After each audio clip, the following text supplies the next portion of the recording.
All right, I'm going to show you why, you got to be careful to lock your car. Even though it's locked, it's not always secure. As you can see, the car's locked. Can't get in. Now, I have this little computer here, and I'm logged into it using SSH. And I'm using a little piece of software on here that's very simple to use.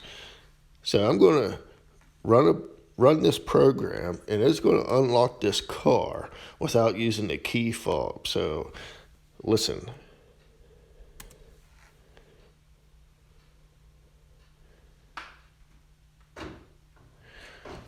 Here, lights flashing, car's unlocked.